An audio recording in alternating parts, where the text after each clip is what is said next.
बारामतीमध्ये agricultural development trust संचलित कृषी विज्ञान केंद्रामध्ये यावर्षी कृषी 2026 आयोजन करण्यात आलेलं आहे आणि या ठिकाणचे प्रमुख राजेंद्र पवार आपल्यासोबत. काय सांगाल दादा, एकंदरीत हे सर्व कृषी प्रदर्शन जे आयोजित केलेलं आहे, आतापर्यंत किती महाराष्ट्रातील शेतकरी जे आहेत या ठिकाणी भेट घेत आहेत एकंदरीत, आणि कसा रिस्पॉन्स मिळतोय? रिस्पॉन्स खरं म्हणजे माझं वैयक्तिक मत म्हणाल तर क्वालिटी महत्वाची क्वांटिटीपेक्षा. परंतु गेल्या वर्षी 4 दिवस प्रदर्शन होतं, तर शेवट रविवारच्या दिवशी जवळजवळ 67,000 शेतकरी आले होते. बरं. आम्हाला वाटलं सगळ्यांना थोडं कमी 25,000 शेतकरी येऊन हे प्रदर्शन बघतील, परंतु आता काल बघितलं, काल 50,000 शेतकरी होते, त्याच्या आधी 55 होते, त्याच्या आधी 65 होते सुट्टीच्या दिवशी. आणि ही परिस्थिती याचा अर्थ असा आहे की इथं शेतकऱ्यांना, विशेषतः तरुण वर्ग, तरुण वर्गाला काहीतरी इथं कुठं व्हॅक्युम आहे, त्यांना काहीतरी नवं पाहिजे, त्यांना काहीतरी शेतीतलं करायचंय हे इथं जाणवतंय. आणि विशेषतः मराठवाडा भागातले शेतकरी जास्ती आहेत आपल्या भागात. यावर्षीचं वैशिष्ट्यपूर्ण नेमकं काय म्हणावं लागेल? काय, कोणत्या गोष्टीवर जास्त फोकस करण्यात आला? भर दिलाय तो AI टेक्नॉलॉजीवर दिलाय.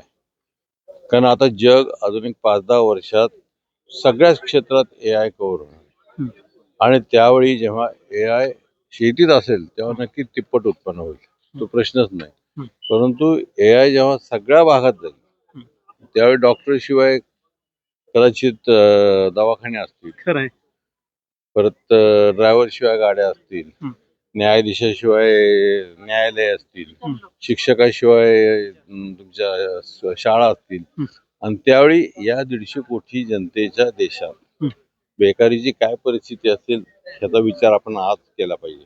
वास्तविक हे या आपल्या राज्यकर्त्यांनी याच्यावर विचार केला पाहिजे, कारण उद्या ही सर्व जनता करायची, परत त्यांना शेतीवर यावं लागेल, ज्यांच्याकडे शेती आहे, आणि त्यावेळी मग शेती त्यांना परवडणार नाही. आणि मग AI शिवाय शेती तिप्पट चौपट उत्पन्न काढल्याशिवाय परवडणार नाही, हे निदान त्यांना दाखवण्याचं काम आम्ही करतो. कारण शेवट सीइंग इज बिलिव्हिंग, जेव्हा बघितलं जातं तेव्हाच विश्वास बसतो, आणि यासाठी इथं आम्ही डेमॉन्स्ट्रेशन प्लॉट सुरू केलेले. तुम्ही खरं तर गेल्या 10 वर्षापासून हे आयोजन या ठिकाणी करता, यंदाचा 11 वर्ष आहे. गेल्या 3 वर्षापासून आपली ट्रस्ट असेल, हे कृषी विज्ञान केंद्र असेल, AI वरती काम करतंय.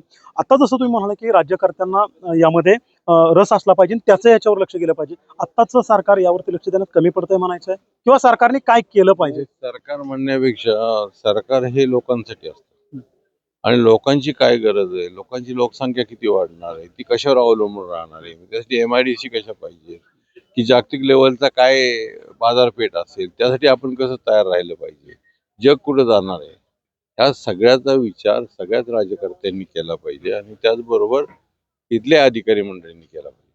दादा, साखर कारखानदारीमध्ये सुद्धा तुमचं काम आहे, तुम्ही त्याच्यामध्ये आहात. गेल्या 3 वर्षापूर्वी AIच्या माध्यमातून ऊसावरती या ठिकाणी काम सुरू झालं होतं. आज 1000 शेतकरी महाराष्ट्रामध्ये AIच्या बाबतीत आपल्या संस्थेच्या सोबत जोडले गेलेले. एकंदरीत कसं बघतात त्याकडे? हे जाळं आता कुठपर्यंत गेलंय, आणि तुमचा काय उद्देश, कुठपर्यंत न्यायचं हे? कुठपर्यंत न्यायचं हे आमच्या हातात नाहीये, शेतकऱ्यांना दाखवायचं आमचं काम आहे. आतापर्यंत 40-45 वर्षापूर्वी याच ट्रस्टच्या मार्फत पहिल्यांदा मणिबाई देसाई, आप्पासाहेब पवार यांनी सगळ्यांनी मिळून क्रॉसबीड गाईचा प्रोग्राम घेतला. आज लाखो लिटर दूध ग्रामीण भागात तयार व्हायला लागले. त्यानंतर 80च्या दरम्यान आप्पासाहेबांनी पहिल्यांदा ड्रीप इरिगेशन आणलं. आज ड्रीप शिवाय शेती करता येईल. अगदी बरोबर. त्यानंतर मग आम्ही मधल्या काळात सायलेस सारख्या गोष्टी की मुरघासाच्या संदर्भात ट्रेनिंग दिले. उन्हाळा असला तरी हिरवा त्यांना चारा मिळू शकतो. अशी अनेक कामं करत करत आता आम्ही ह्या पुढचं जे वर्जन आहे ते AIचं आहे, आणि हे आम्ही दाखवण्याचं इथं काम केलं. हे तंत्रज्ञान एक शेतकरी म्हणून तुम्हाला सोपं वाटतं, ते महाराष्ट्रातील या सर्व शेतकऱ्यांना सहज वापरता येण्यासारखं आहे? त्याला काही पर्याय आहे का? खतं एवढी महाग झाली, औषधं महाग झाली. जर औषध आपल्याला रोग येणारे माहीत असेल तर आपण औषध मारू, म्हणजे आपलं औषध वाचेल. बरोबर. पण शेवट शेतकऱ्याच्या हातात काय भाव मिळावा काय हे हातात नाहीये. वजन भरपूर काढणे आणि खर्च कमी करणे या 2 गोष्टी फक्त शेतकऱ्याच्या हातात आहेत, आणि ते शेतकऱ्याने लक्षात घेतलं तर त्याला शेती परवडते. आता तृणधान्याच्या बाबतीत तुमचा खूप खोल अभ्यास आहे, तुम्ही विशेष करून त्यावरती फार फोकस करता. गोदावरी सारखा तुरीचा वाण तुम्ही या ठिकाणी घेतलेला आहे. महाराष्ट्रातील विदर्भातील असेल, मराठवाड्यातील असेल किंवा पश्चिम महाराष्ट्रात तूर उत्पादक आहेत, त्यांना काय तुम्ही सांगा?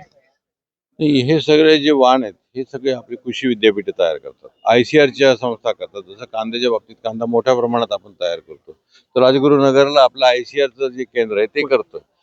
गव्हर्नमेंटनी यांना रिसर्चसाठी चांगले बऱ्यापैकी पैसे पुरवले पाहिजेत आणि हे रिसर्च केल्याशिवाय नवीन नवीन वाण तयार होणार नाहीत आणि शेतकऱ्यांना त्याशिवाय पर्याय राहणार नाही. त्यामुळे सरकारने काही करून बाकीच्या ज्या सवंग लोकप्रियतेच्या ज्या योजना आहेत त्या करा का करू नका हा त्यांचा भाग आहे, त्याच्यावर मी बोलणार नाही. पण निदान शेतकऱ्याचा जो आत्मा आहे त्याच्याकडे त्याकडे तुम्ही लक्ष द्या, जर शेतकरी जागला तरच सगळं जागणार आहे. खूप खूप धन्यवाद दादा.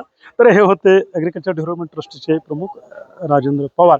आणि शेतकरी जागला तर सर्वजण जगतील, कारण शेतकरी हा विकासाचा केंद्रबिंदू आहे, तो आपल्या अर्थव्यवस्थेचा कणा आहे. आणि त्यासाठी शेतकऱ्याच्या दृष्टीनं सरकारने देखील पावलं टाकली पाहिजेत असं परखड मत त्यांनी आपल्याबरोबर व्यक्त केलं. देवा राखुंडे, NDTV मराठी, बारामती.